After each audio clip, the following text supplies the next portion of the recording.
নয়। আরে রমেশ, এই তোকে যে ব্যবসা করতে টাকা দিয়েছিলাম তার কি হলো? হ্যাঁ, ব্যবসা বাণিজ্য ঠিকঠাক চলছে তো নাকি? না মানে বড়বাবু ব্যবসাটা ঠিক চলছে। আরে তাতে কি হয়েছে? এই ব্যবসা চলছে না তো অন্য ব্যবসা করার চিন্তা ভাবনা করো।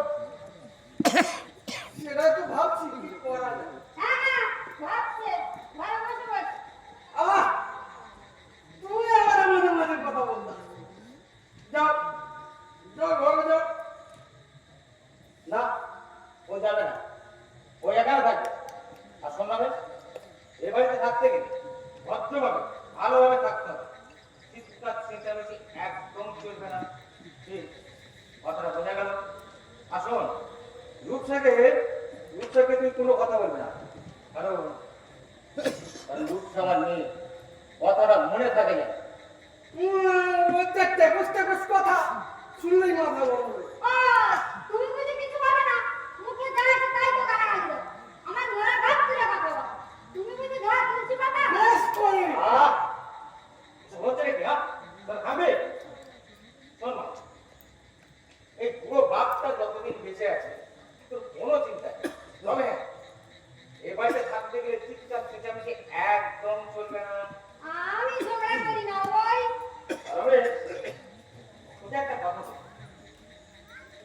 আগে তুই একা ছিলিস, আমার কাছে খাওয়া দাওয়া করতি, আমি তোকে সাহায্য সুযোগ করতাম, টাকা পয়সা দিতাম। এখন থেকে তার হবে না, তা তোকে আমি আগেই জানি নি। তাই ব্যবসা করার জন্য তোকে আমি টাকা দিয়েছি। এখন বলছিস ব্যবসা চলছে না, বেশ ভালো কথা। ব্যবসা চলছে না তো এবার কিন্তু সিরিয়াসলি তোমার অন্য কিছু করার চিন্তা ভাবনা করতেই হবে। চেষ্টা তো করছি বড়বাবু, কিন্তু ঠিকঠাক কিছু হয়ে উঠছে। তাই বলছিলাম কি বড়বাবু, যে এতদিন যেভাবে আপনি চালিয়ে এসেছেন সেভাবে যদি চালান, না মানে আমরা দুজন সব কাজ করে দেবো, তোমার সেবা করবো। এখন থেকে তার হবে না, তোমার সংসারের দায় বাবু তোমাকেই নিতে হবে। আর এই কথাগুলো বলতে তো লজ্জা করো না? হ্যাঁ, বিয়ে করবি তুই আর তোর সংসারের দায়িত্ব নেবে অন্য কেউ? আমি তো সেই কথাটাই রোজ রোজ বোঝাবার চেষ্টা করছি। কতদিন আর বড়বাবুর ধারে বসে খাবে? আর বড়বাবু কতদিন তোমাকে বসে বসিয়ে খাওয়াবে? বড়বাবু ভালো মানুষ, তার কিছু বলছে না, কিন্তু তোমাকে তো কিছু করতে হবে। আমি কি চেষ্টা করছি না নাকি? কি চেষ্টা করছো শুনি? বড়বাবুকে বলো, কি চেষ্টা করছো? মিথ্যা কথা বড়বাবু, ও কোনো চেষ্টা করে না।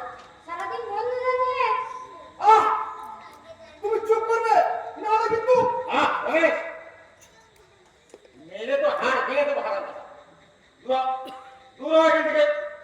দেখছেন বড়বাবু, দেখছেন আমি কিছু বললে আমার সাথে ঝগড়া করতে পারেন। আর দুটো করে যাওয়া, দুটো করে।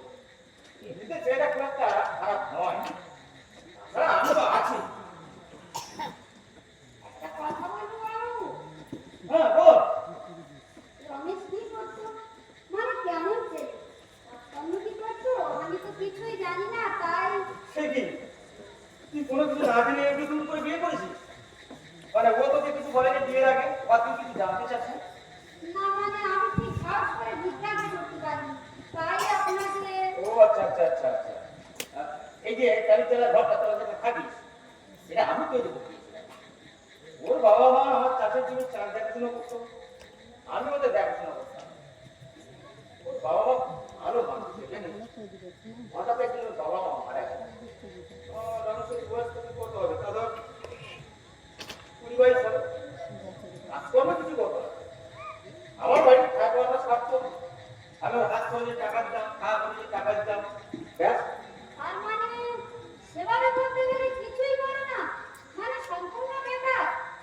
তা তুই বলতে পারিস।